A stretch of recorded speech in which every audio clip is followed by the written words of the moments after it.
Magandang umaga po sa inyong lahat. Ito po si Attorney Harold Respicio. Nagbigay po ng statement ang COMELEC kahapon, March 5, sa show ni Doris Begornia. Fake news pa rin daw si Attorney Harold Respicio. Mag-react po tayo.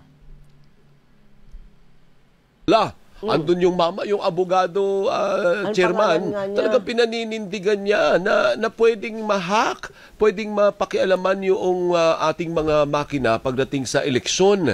Talagang naninindigan siya. Hackable ang sabi niya. Tsaka kinasuhan daw siya dahil talagang parang pwedeng mangyari yung kanyang akusasyon. Tama. What do you say, Chairman? Una, hindi ko po tatalakayin yung mismong kaso sapagkat syempre nandiyan na po yan sa prosecutor's office ng City Hall ng Manila. Pero doon lang po sa sinasabi niya, ang sabi po niya, kasi Sir Alvin, Ma'am Doris, dinala namin sa inyong istasyon ang ating mga makina at yan po na-demo natin on the spot talaga pagkaaga-aga nung sa programa po ninyo. Una, ang sabi po niya, yun daw po kasing makina ay nakakabit sa internet mula umaga hanggang gabi sa araw ng eleksyon. At yan po daw hindi gagana kung wala pong internet connection. Okay. Nakita niyo po doon sa inyong programa, nung dinala po natin, wala naman po internet connectivity dyan.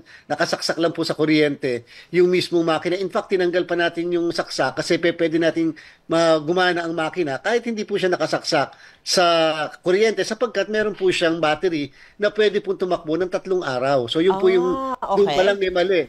So ang sabi po niya, basta nakakabit sa internet, sure na mahahak po yan. Wala pong kabitan ng internet dyan. In fact po, ang sabi niya, pangalawa, ang mangyayari dyan ay magtatransmit muna ng result. Pagkatapos mag-transmit ng result, tsaka mag-iimprenta ng balota. Pag-transmit na result, pwede rin daw pong ma-hack doon. Hindi po ba ang ating sinasabi? Nasa guidelines po natin yan. Nasa TOR, nasa source code review, at nasa lahat po ng demo namin na magpiprint muna siya ng siyam na election returns. Yung isa, ipapaskill ka agad sa labas ng presinto, at pagkatapos tsaka po siya magta-transmit ng result. So, ibig sabihin, bago po siya mag-transmit ng result sa PPCRB, sa NAMFREL, sa majority party, sa minority party, sa media, sa central server ng COMELEC, sa City or Municipal Board of Canvassers, ay alam na po ng lahat kung ano ang result sa presinto. Dahil nga po nakapag-print na at nakapagpaskil na. At sabi po niya pati, kapag kada po corrupted, yan pong machine ay pwede raw pong magawa ng paraan na madaya. Hindi po pagka-corrupted kahit yung laptop natin, kahit cellphone natin, hindi na po gumagana yun. So medyo imposible po kapag ka-corrupted. Sabi rin po niya ay pwede lang po mahack. Para po sa kaalaman ng lahat, hindi po tayo naka-public connect, tayo po yung naka-private private po ang ating pong internet sa transmission, and therefore hindi po siya pwede yung ano po yung sinasabi niya. So doon pa lang po sa mga bagay-bagay na yun, medyo may mga mali po doon sa mga sinasabi niya. Kaya tama po yun. Ang sabi naman niya, pwede makipag-ugnayan kami. Tama po makikipag-ugnayan po kami sa kanya. Pero yun nga po ang dami na po niya kasing nasabi, hindi muna niya kami tinanong sa mga bagay na yan. If you are super confident na hindi... Ayun, yun po, yung sinabi ni Chairman George Garcia. Wow! Mas magaling mag-fake news si Chairman George Garcia. Ang galing niyang magsabi ng mga bagay-bagay na hindi ko sinabi. Chairman George Garcia, kung merong nagfe-fake news sa ating dalawa, ikaw yun kasi lahat ng sinabi mo, hindi yun ang sinabi mo. Marami kang sinabing kasinungalingan na hindi totoo base sa rules at base sa totoong mundo. Okay, isa-isahin ko po lahat ng sinabi ninyo ha, Chairman George Garcia. Number 1 na sinabi ninyo is about sa demo. Sabi ninyo, gumagana yung makina kapag hindi connected sa internet, tulad nga ng demo na ginawa ninyo sa mga host dyan sa show. Hindi naman yun ang point ko, Chairman George Garcia. As a matter of fact, ang explicit instruction nyo po ba, di ba, sa mga COMELEC officers, kapag demo lang, bawal talagang i-connect sa internet yung automated counting machines. Kasi kapag i-connect mo yun at magta-transmit ka ng data, yung server na pagtra-transmitan niya ay yung COMELEC server na. Hindi natin alam kung on na yun or kung on na, malamang production server na yun. Bawal mo nang padalhan ng demo data yung production data, bawal mong padalhan. Kaya sa demo purposes talaga, kahit sa totoong buhay, wag mo dapat ipadala yung totoong data sa production servers. Kaya magandang policy during demo na hindi connected sa internet yung mga voting machines. Kaso nga lang, on election day, connected ba sila sa internet? Ang sagot po dyan, Chairman George, hindi mo sinabi, ang sagot dyan ay totoo. Tanungin mo yung mga tauhan mo sa COMELEC nung last election, connected ba sa internet buong maghapon? Opo. This election, pwede ba natin i-expect na mag-connected siya sa internet during election day? Yes! Kasi nga naman, doon sa reels ninyo, walang explicit na nakalagay doon na sinasabi na i-disconnect mo muna at saka mo lang i-connect kapag magta-transmit na ng data sa mga servers ng COMELEC. At tinanong ko rin yung mga COMELEC officials, given this handbook or rules ng COMELEC ngayon about sa paghawak ng voting machines, sa tingin mo ba dapat mong i-disconnect? Sa tingin mo ba connected buong araw yung voting machine sa internet on election day? Sabi nila, oo, kasi wala namang instruction sa akin na tanggalin yung internet connection dun sa voting machine on election day. Kasi as a matter of fact, days before ng botohan, merong troubleshooting na ginagawa. Lahat, including ng internet connection, ay itetest. Iko-connect mo na kaagad siya sa machine at kapag okay na yung pasok niya sa internet, ibig sabihin, wala ka nang gagalawin sa machine. Ililigpit mo yung machine, wag mong gagalawin. Pagdating ng election day, i-on mo na lang yung machine. Wala ka nang gagalawin dun sa internet connection. So, ang point ko dun is, pwede mong i-deduce talaga na connected siya sa internet throughout the day. Ang point ko dun is, dapat maging explicit sa rules natin na on the day of elections, dapat may instruction doon sa rules ninyo, Annex B ng COMELEC Resolution 11098, na nagsasabi doon na on election day, i-disconnect mo muna sa internet yung automated counting machine at i-connect mo lang siya after printing ng election returns. Yun lang po ang point ko, COMELEC Chairman. Kasi kapag hindi mo ginawa yun, kahit tanungin mo lahat ng mga teacher ngayon na nagbabantay ng mga presinto natin, hindi naman nila alam about sa IT Hindi nila alam masyado tong issue na to. Siyempre, kung walang instruction, hindi nila gagawin. At kapag voluntaryo silang tatanggalin yung internet connection, sila pa ang madadali, sila pa ang papagalitan mo dahil gumagawa sila ng isang bagay na wala sa rules ninyo. Isa lang naman ang hinihingi ko, Chairman George, ang dami mong sinasabi na hindi naman mahalaga sa issue natin. Bakit ayaw mong i-disconnect sa internet yung automated counting machine bago at habang nagpiprint ng election return? Okay, yun po yung unang punto ninyo. Ang pangalawang punto po ninyo, sabi ninyo na sinasabi ko na nauuna yung sending ng transmission bago yung printing ng election returns. Hindi ko po sinabi yan. Sinasabi yan ng mga ibang mga commentators, mga ibang critic, pero hindi yan ang statement ko. Totoo po yan na nagsesend talaga, base na rin sa rules ninyo, na ang transmission ay nangyayari after ng printing ng election returns. Tama iyon. Ang point ko lang is, dapat bago ka mag-transmit ng data, huwag mo munang i-connect sa internet. Kasi kapag connected yung counting machine sa internet at corrupted yung source code ng makina na yun, hindi mo naman pala kailangan ng internet kasi hindi ka pa magta-transfer sa COMELEC server. Di ibig sabihin, binigyan mo lang ng highway yung hacker para ma-access all that time yung makina at baguhin yung score sa loob. Therefore, mababago niya yung final score na nasa election returns. Di wala tayong kaalam-alam na iba pala yung final score sa totoong score na ibinoto ng taong bayan. Yun lamang po ang point ko, sir. Hindi ko kailanman sinabi na nauuna ang transmission kaysa sa printing. Kaya mahalaga talaga na tama na mauna yung printing, pero dapat yung printing bago at habang nagpiprint, hindi dapat connected sa internet yung automated counting machine para walang tsansa na mabago yung final score na nasa print. Period. Kasi kapag hawak na ng mga watcher yung final score na hindi na bago, malamang yun na rin ang ipapadala ng makina. Pwede mo nang i-connect sa internet yung makina at ipapadala niya na yung same score na yun sa server ng COMELEC. Napakalinaw naman po, di ba? Para ganun po ang yun po ang point ko. Okay, sa pangatlong point ninyo, sir, about sa corruption, halata talagang wala kayong alam sa computer.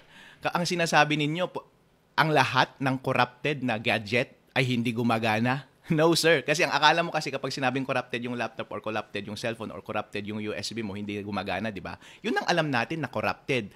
Pero maraming level ng corruption. Ibig sabihin lang ng corruption is hindi buo ang integridad ng source code or gumagawa siya ng isang bagay na hindi dapat niya ginagawa. Hindi ibig sabihin na hindi niya na totally pinapagana yung bagay na iyon.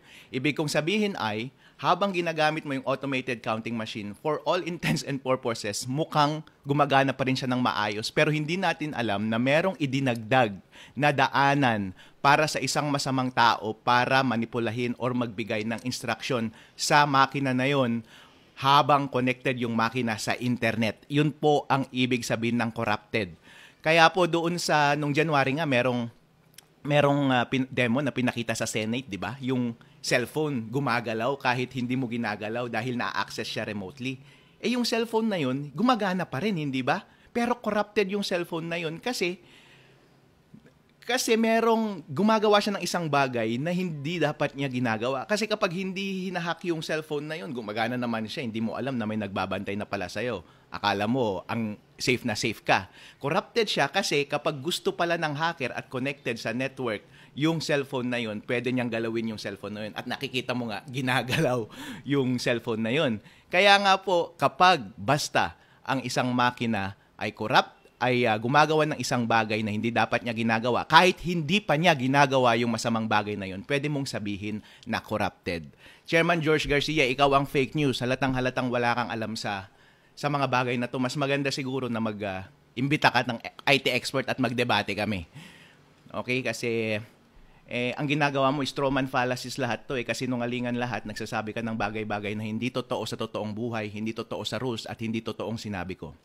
Okay, yung last point is yung private connection. Sabi mo, eto na naman, wala ka talagang alam sa internet, Chairman George Garcia. Yung private connection na tinutukoy mo, ang sinesecure niya lang yan ay network. Kung baga sa boxing, sa maraming katawan, pwede kang suntukin. Pero pwede mong protektahan yung katawan mo, pwede mong protektahan yung ulo mo, pwede kang gumamit ng helmet. Pero hindi ibig sabihin na gumamit ka ng helmet ay hindi ka na mamamatay or hindi ka na pwedeng bugbugin. Kasi pwede ka pa rin bugbugin sa ibang parte ng katawan mo.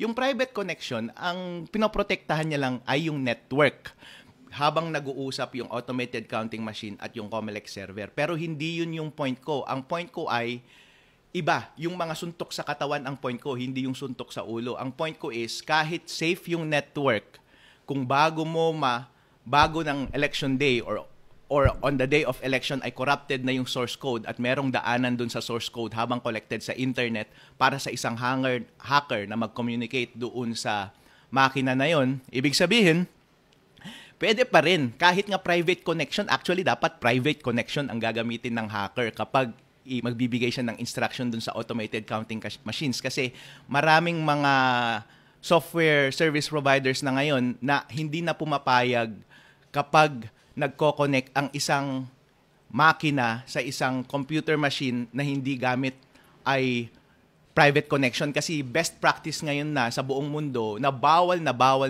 ka nang gumamit ng public connection. Dapat lahat private connection. Kaya wala nang kahit na sino mang developer ngayon na gumagamit ng public connection sa kahit na anong bagay. Pati nga kapag nag-i-internet ka, akala mo public connection yun, porket internet. Hindi, private connection yan. Kasi kapag titignan mo yung internet mo kapag nagbabrowse ka sa Google Chrome, ang nakalagay dan sa URL address, https:// yung S, ibig sabihin yun yung encryption, hashed. Ang encryption, ibig sabihin, pagkalabas ng data sa computer mo, i-encrypt niya muna para habang dumadaan siya sa highway, sa internet, sa wifi, sa kable sa dagat, doon sa satellite ni Elon Musk, hanggang doon sa destinasyon niya na computer, halimbawa sa server ng website na ina-access niya, encrypted pa rin siya at madedecrypt lang siya pagdating doon sa website na yun para kahit na anong atake na mangyari habang nasa daanan siya, ang tawag doon ay man-in-the-middle attacks, ay hindi mo siya mahahack doon sa network na iyon. Try mong baguhin yung HTTPS dyan sa Google Chrome mo, tanggalin mo yung S. Kasi ibig sabihin, hindi na siya private, public na yun kasi yung S parang secret yun eh. So, pag tagalin mo yung S, ang lalabas sa Google Chrome, di ba, sasabihin niya, your network connection is not secure, do not proceed, di ba? Kasi wala na talagang gumagamit ng public connection ngayon. Yung private connection, basic yan sa lahat ng computer program. Actually, ina-expect ko yan dito sa automated counting machines. Pero, Sir, Chairman George Garcia, yung hacker, ang gagamitin niya din ay private connection. Kasi kapag gagawin yun, kapag ako yung pagagawin mo, private connection yun kasi hindi ko kayang gawin na mag-connect sa isang remote computer katulad ng ACM galing sa isang hacker server, galing sa labas using the internet. Maraming service providers na hindi papayag na i-connect mo siya doon remotely gamit ang isang public network. Dapat encrypted yung traffic na iyon. Kaya Fake news ka, Chairman George Garcia, kapag sinasabi mo na porket private connection ay hindi na pwedeng ma-hack. Hindi totoo yan. Pwede pa rin ma-hack kasi yung hacker mismo, private connection ang gagamitin niya para i-hack yan. May hack kasi corrupted yung source code at meron ng sariling daan yung source code para sa isang hacker na gawin yung dayaan at yung daanan na yon ay private connection. Alright? Chairman George Garcia, kapag ikaw ay nag-e-explain, akala mo alam mo lahat at pinapalabas mo na sinungaling ako at nagsasabi ka ng mga bagay-bagay na hindi totoo, na hindi ko naman sinabi, hindi totoo base sa mga rules, hindi totoo base sa totoong practice sa IT. Ikaw ang fake news, Chairman George Garcia, dapat ikaw ang kinakasuhan eh. Magandang araw po sa inyong lahat. Ito po si Attorney Harold Respicio. Magandang araw po.